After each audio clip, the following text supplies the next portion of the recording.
Hi അസ്സലാമു അലൈക്കും. എല്ലാവർക്കും പുതിയൊരു വീഡിയോയിലേക്ക് സ്വാഗതം. ഇന്നൊരു സ്പെഷ്യൽ ജ്യൂസാണ് തയ്യാറാക്കുന്നത്. കണ്ണൂരുകാരുടെ സ്പെഷ്യലായിട്ടുള്ള കണ്ണൂർ കോക്ടെയിലാണ് ഞാൻ തയ്യാറാക്കുന്നത്. നല്ല നാടൻ പപ്പായ കിട്ടിയപ്പോൾ ഞാൻ ഓർത്തു ഒന്ന് കോക്ടെയിൽ ഉണ്ടാക്കി നോക്കിയാലോ.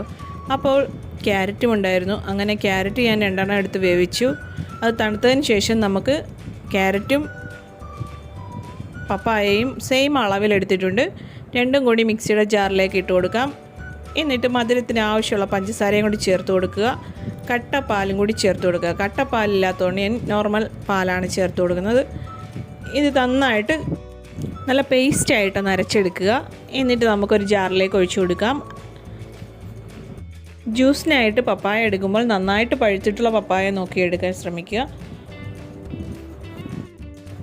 എല്ലാം കൂടി നന്നായിട്ടൊന്ന് അരച്ചെടുത്തിട്ടുണ്ട്. ഇനി നമുക്കൊരു ഗ്ലാസ് ജാറിലേക്ക് ഒഴിച്ചു കൊടുക്കാം. ഇനി ഇതിലേക്ക് 3 സ്കൂപ്പ് ഐസ്ക്രീമും കൂടി വാനില ഐസ്ക്രീമും കൂടി ചേർത്ത് കൊടുക്കാം.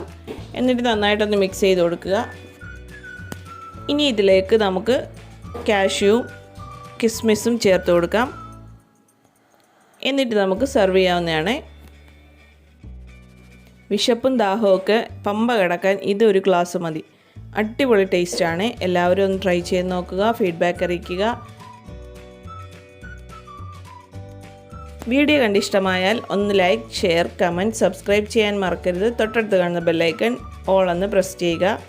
അപ്പോൾ നമുക്ക് കോക്ടെയിൽ ഒന്ന് കുടിച്ചു നോക്കിയാലോ. കിടിലൻ ടേസ്റ്റാണ് കേട്ടോ. നാടൻ പപ്പരയ്ക്കായും ക്യാരറ്റും എല്ലാം കൂടെ ആയപ്പോൾ അടിപൊളി ടേസ്റ്റാണ്. എല്ലാവരും ഒന്ന് ട്രൈ ചെയ്ത് നോക്കുക. അപ്പോൾ അടുത്ത നല്ലൊരു വീഡിയോയുമായി വരുന്നവരെ ഇൻഷാ അല്ലാഹ് അസ്സലാമു അലൈക്കും.